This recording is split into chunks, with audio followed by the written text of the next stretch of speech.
To deal intelligently with the question of business responsibilities for the environment, one must realize that as business uses energy and materials, discharges waste, and produces products and services, it is functioning within an ecological system.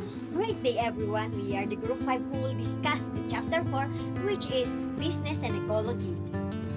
Ecology refers to the science of the interrelationships among organisms and their environments. Interrelationships implying that an interdependence exists among all entities in the environment. We must not forget that human beings are part of nature. Ecologists frequently use the term ecosystem, which refers to a total ecological community, both living and non-living. Hosts and parasites are linked together, creating interlocking mechanisms that stabilize the system. Example, pond. It consists of a complex web of animal and vegetable life.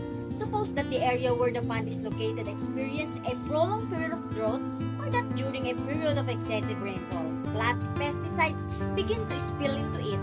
These situations changes will occur in the relationships among the pond's constituent components. Damage to a particular species might even disappear. A change in the pond's ecosystem may also affect other ecosystems.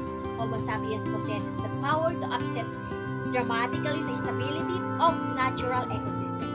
Role as the major instrument of production in our society, business must intrude into ecosystems, yet not all kinds of intrusion are justifiable because of the interrelated nature of the ecosystem and because intrusions generally produce serious unfavorable effects and policies have an undue impact on the environment.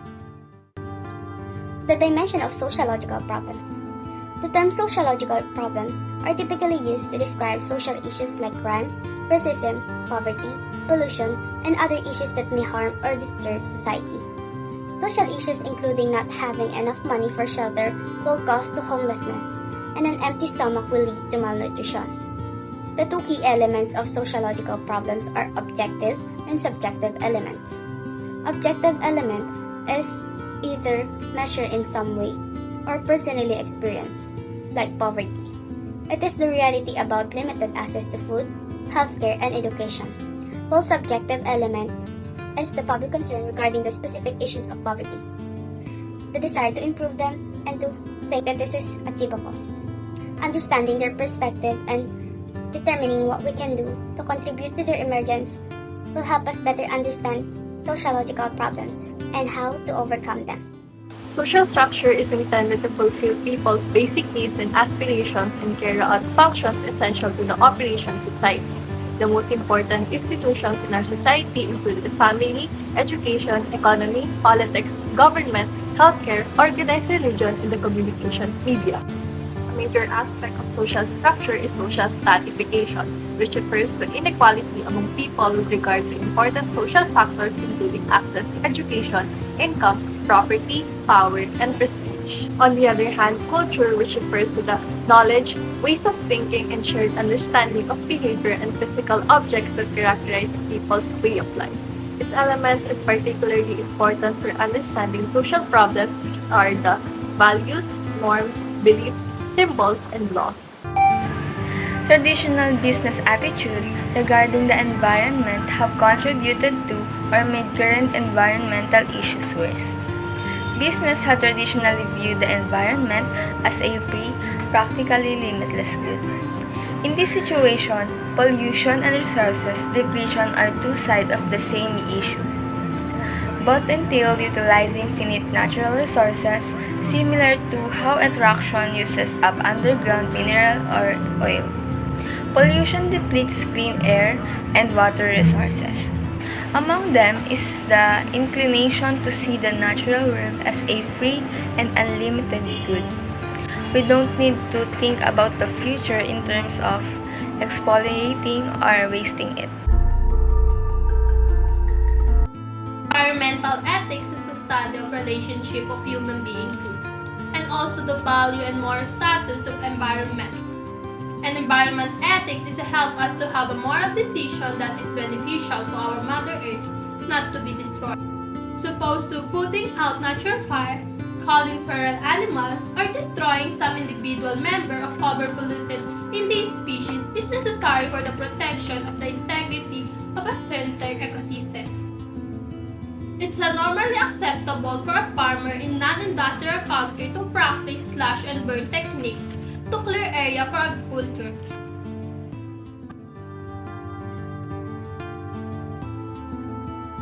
Philosophical theories of environmental responsibility have three theories. The first is anthropocentric, also known as human-centric. It is the view that all environmental responsibility stems solely from human interest. Humans owe the environment an indirect duty because it is crucial to our survival and well-being, ensuring that human life can continue the benefits of living on Earth. The second is the animal rights view.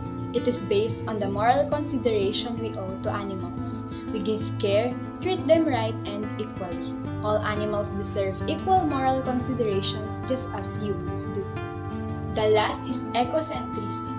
We are directly responsible for environmental collections, similar to the responsibilities we have for humans. It encourages people to value and save the environment. Implications for businesses. Each of the above theories has different implications on business responsibility to the environment. First, anthropocentric perspective. Businesses have an obligation not to damage the environment in ways that negatively impact on human life. Second, animal rights perspective. Businesses have an obligation to avoid harming animals either directly or indirectly. They need to avoid harming animals directly, such as they may do through animal testing or in human food production techniques.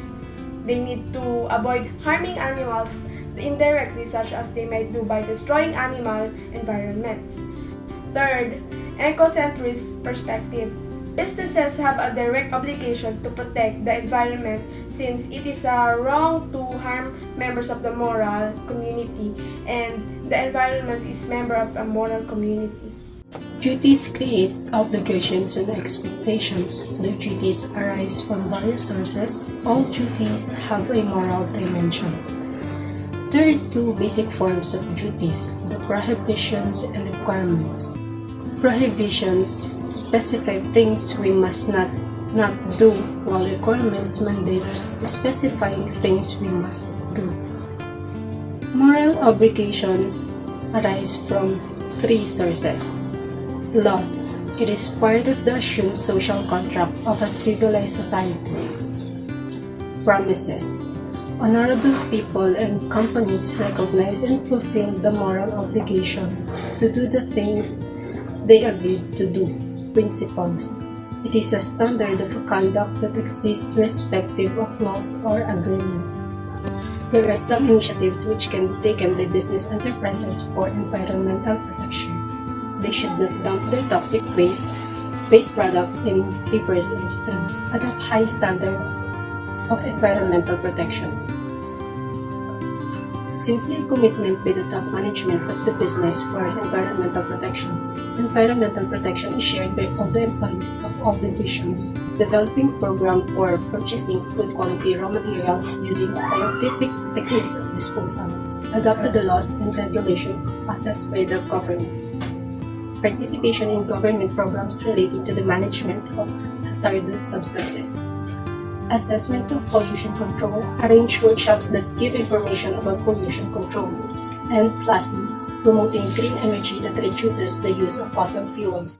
The Valdez Principle, subsequently called the Cherish Principle, are a set of 10 guidelines to monitor the conduct of corporations in matters relating to the environment. The guidelines seek to better inform the public and establish audit and reports on their environmental impact.